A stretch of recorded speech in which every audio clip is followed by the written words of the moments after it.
አሜሪካን ኤምባሲ $2000 እንዳታስይዙ አለ።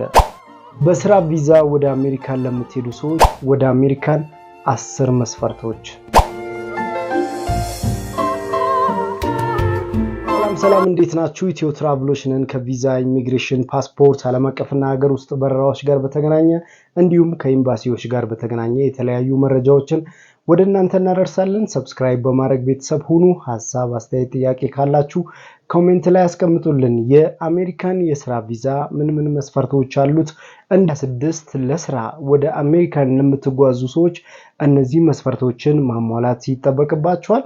በ2026 ለስራ የኤች1ቢ እንዲሁም ኤች1ቢ2 የስራ ቪዛ ለምትፈልጉ ኤች1 የቪዛ አፕሊኬሽን ፎርም ለምትሞሉ ሰዎች እነዚህን 10 መስፈርቶችን ማሟላት አለባችሁ ተብሏል። አዲስ አበባ የሚገኘው የአሜሪካን ኤምባሲ $2000 ማስያዝ የለባችሁም ብሏል። ከዚህ በፊትም በተለያዩ ኤጀንቶች በኩል የምትጠየቁትን የስራ ቪዛ ፎርም ለመሙላት የምታስይዙትን $2000 ትቸዋለሁ እናንተም ተውት ተብላችኋል። እንግዲህ እነዚህን ፎርሞችን አሟልታችሁ በ2026 ትክክለኛ ከሚባሉ የስራ ኤጀንቶች የስራ ኢንቪቴሽን ከመጣላችሁ እነዚህን መስፈርቶችን አሟልታችሁ ወደ አሜሪካን ኤምባሲ መግባት ትችላላችሁ ማለት ነው። ስለዚህ ለድሉ ይቅናችሁ ብለናል። መስፈርቶችን አሟልታችሁ ወደ አሜሪካን ኤምባሲ መምጣት ትችላላችሁ ተብሏል። ለስራው ይቅናችሁ ብለናል። መረጃዎችን ደግሞ ከኛ ታገኛላችሁ። ሰብስክራይብ አድርጉ፣ ላይክ አድርጉ፣ ሼር አድርጉ። ኢትዮ ትራቭሎች ነን። የአሜሪካን የስራ ቪዛ ምን መስፈርቶች አሉት? በ2026 አብረን እናያለን። አብራችሁን ቆዩ።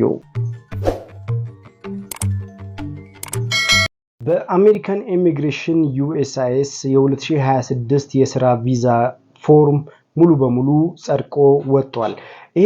ይሄ ስራ ላይ ከተገበረ እንግዲህ በ2026 ከጃንዋሪ 1 ጀምሮ ማለት ነው የአሜሪካን ኢሚግሬሽን ዩኤስሲአይኤስ እና የአሜሪካን ስቴት ዲፓርትመንት አንድ ላይ ሆነው በአሜሪካን ኤምባሲ ተፈጻሚነት የሚያደርጉበትን የስራ ፎርም ሂደት ዝርዝር 10 መስፈርቶች ማሟላት አለበት አንድ ሰው በኢምፕሎይመንት ወደ አሜሪካን የሚመጣ ከሆነ ብለዋል። ይህንን እንግዲህ 10ሩን መስፈርት በዝርዝር እናያለን። የመጀመሪያው ነገር አሜሪካን ካለ ካምፓኒ ወይንም ድርጅት የስራ ኢምፕሎይመንት ወረቀት መዘጋጀት ይጠበቅበታል ይላል።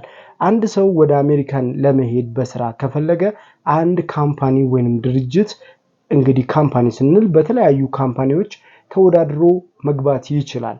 ሲቪውን ልኮላቸው አይተውት በዛ ሲቪ የተረጠበትን ኢምፕሎይመንት ወረቀት የኢምፕሎይመንቱን አግሪመንታቸውን ያስገባል ማለት ነው። ወይም የአግሪመንቱን ይላክለታል ማለት ነው ወደ ኢትዮጵያ።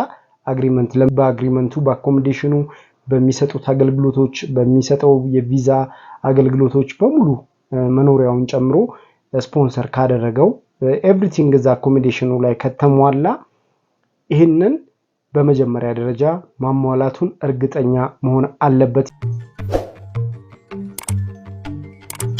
በሁለተኛ ደረጃ በአሜሪካን ዩኤስሲአይኤስ በአሜሪካን ኢሚግሬሽን ማለት ነው በተመረጡ ካምፓኒዎች ከተለያዩ ሀገራት ሰራተኞችን ለማምጣት የተመረጡ ሀገራት አሉ።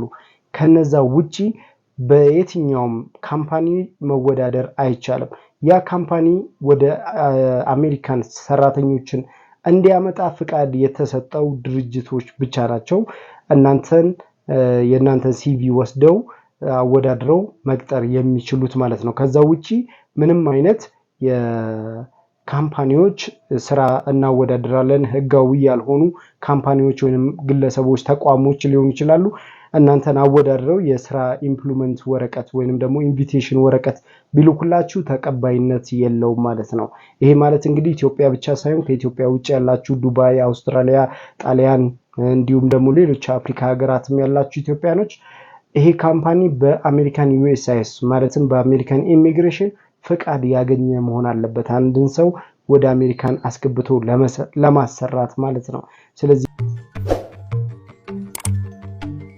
በሶስተኛ ደረጃ ላይ የስራው አይነትና የተመደባችሁበት ሁኔታ በተለያዩ ስራዎች ሊሆኑ ይችላል። ለምሳሌ ኤች1ቢ፣ ኤች2ቢ L1 እና ሌሎችም የመሳሰሉ ለአንድ ዓመት ለሁለት ዓመት ለሶስት ዓመት ለአምስት ዓመት ለምን ያህል ጊዜ ነው ስራውን ከዚህ ካምፓኒ ጋር የምትሰሩት መጥቀስ አለበት ማለት ነው። በምን አይነት የቪዛ አፕሊኬሽን እንደሚወስዳችሁ መጠቀስ አለበት ዲቴል ማለት ነው። በዚህ አጋጣሚ እንግዲህ ጠበቃ ለስራ ቪዛ ጠበቃ መያዝ የለባችሁም። አሜሪካን የምትኖሩ ኢትዮጵያኖች፣ ኤርትራኖች ይቅርታ ኢትዮጵያ ውስጥ ያላችሁ በማንኛውም በየትኛውም ዓለም ላይ ያላችሁ ኢትዮጵያኖች ወይም ኤርትራኖችም ልትሆኑ ይችላላችሁ የስራ ቪዛ በአሜሪካን ለመጠየቅ የአሜሪካን ጠበቆችን ማነጋገር ወይንም የነሱን አገልግሎት ማግኘት አይጠበቅባችሁም።